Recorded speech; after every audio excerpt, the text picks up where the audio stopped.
Good evening, my fellow theologues. I am going to spend the next few minutes talking about my reaction to my reading of the book Addiction and Grace by Dr. Gerald G. May, with particular emphasis on the first chapter entitled Desire in Human Freedom. I think it's interesting that Dr. May he goes back to Genesis and to the original sin as he talks about addiction.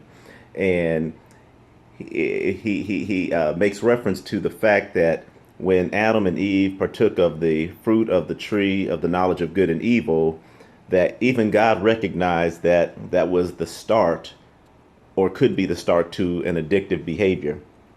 We as humans find sin is enticing. It looks good.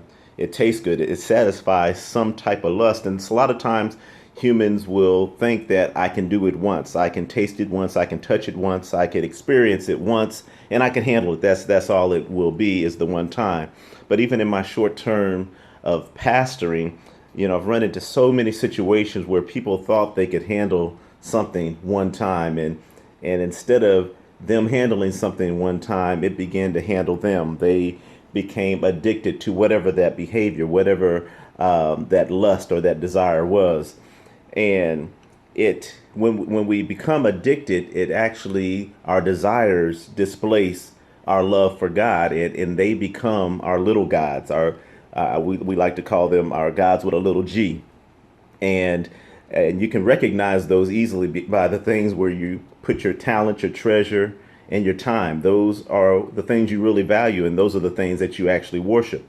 I remember we have a pastor that's on our pastoral staff that said that they had prayed for a blessing from God, and God had blessed them. They wanted a new vehicle, and God blessed them with the vehicle. Then they found themselves, after not too long of a time, starting to spend their Wednesday nights, the nights that they would normally be at Bible study. No, instead they were waxing on and washing that car because they wanted to take care of the blessing that God had given them. And so the blessing actually became part of an addiction, which actually began to displace the time they spent in worship with God. And if we're honest with ourselves, we look at even how Jesus asked us to pray in this model prayer, which we can find in Matthew 6:10 and also Luke 11:2.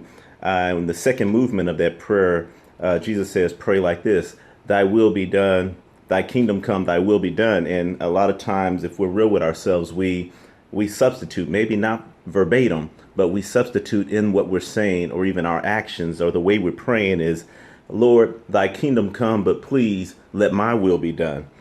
Because our will, we really want God to change his plans, God to line up your program with what my program is. And just bringing it home real quick is, even in our ministries, even as preachers, even as ministers of Jesus Christ, we a lot of times want our ministry to be what we desire, how we've dreamed it, how we've envisioned it.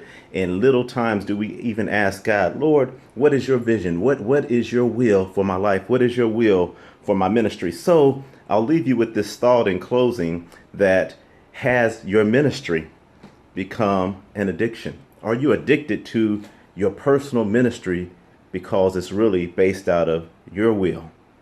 Things that make you go,